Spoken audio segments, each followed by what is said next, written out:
সবার জন্য একটা ফাইল রেডি করেছে, তাই না? তো এই ফাইলটা আসলে ওই যে এখানে বলা আছে যে সকল সংগঠিত হত্যাকাণ্ড তার বিচার হবে। এখন এইটা আসলে তারা আসলে পরিবর্তন করার মতো সময়টা পায় নাই। বাট এই সেন্টেন্সটা দেখেন, আপনি যদি আসলে মানে বিশ্লেষণ করেন এই সেন্টেন্সটা ভুল না, ওটা পরবর্তীতে পরিবর্তন করে নতুন ডকুমেন্টে স্বাক্ষর করবেন। Let me finish. আমি বলি দেখেন, এইটা যদি আমি বিশ্লেষণ করি আসলে ভুল না, কিন্তু আমাদের আসলে শিক্ষা দীক্ষার ঘাটতি রয়েছে, তো আমরা বুঝতে ভুল করতেছি, সাধারণ মানুষ বুঝতে পারতেছে না। কিন্তু লাইনটা কিন্তু ভুল না।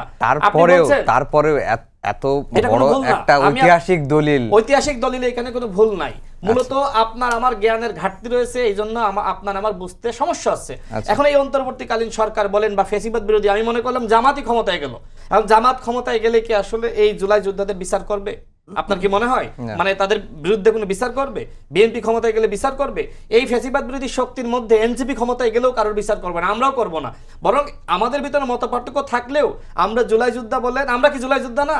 আমরা কেউ কারোর বিচার করব না। কিন্তু আজ হোক কাল হোক 20 বছর পরে হোক, আওয়ামী লীগ যখন ফিরে আসবে তখন এই দলিলের কোনো আর গুরুত্ব থাকবে না। তখন তো হয়তো তারা আমাদের সবার বিচার করবে। তো ভয়টা কি আমার নাই? ভয়টা কি কোনো জুলাই যোদ্ধাদের? ভয়টা বিএনপির নাই? আওয়ামী লীগ যদি ব্যাক করে বিএনপি কি ভালো থাকবে? আওয়ামী লীগ ব্যাক করলে জামাত ভালো থাকবে, এনসিপি ভালো থাকবে? সুতরাং আমাদের বিষয়টা এখন মূল গুরুত্ব দিতে হবে আওয়ামী লীগকে, যে আমরা কিভাবে আওয়ামী লীগকে ট্যাকেল দিতে পারি, আওয়ামী লীগ যাতে বাংলাদেশে আর ফিরতে না পারে। আমরা সেই দিকে মনোযোগ না দিয়ে আজকের এই অনুষ্ঠান পণ্ড করার চক্রান্ত যারা করেছে, জুলাই যোদ্ধাদেরকে যারা বিভ্রান্ত করেছে, আমরা মনে করছি তারাই মূলত আওয়ামী লীগকে ফিরিয়ে আনতে চাই। দেখেন আজকের অনুষ্ঠানে এনসিপি স্বাক্ষর করে নাই, কিন্তু আর কি বাকি দলগুলো স্বাক্ষর করে নাই।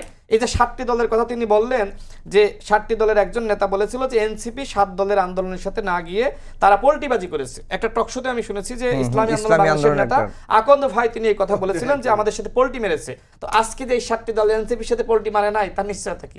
মানে মূলত আপনি যখন কারোর সাথে পোল্টি মারবেন না, উল্টো পোল্টি অন্যকে আপনার সাথে মারবে। আমার কাছে মনে হয় এনসিপির সাথে আজকে বাকি 7টা দল পোল্টি মেরেছে।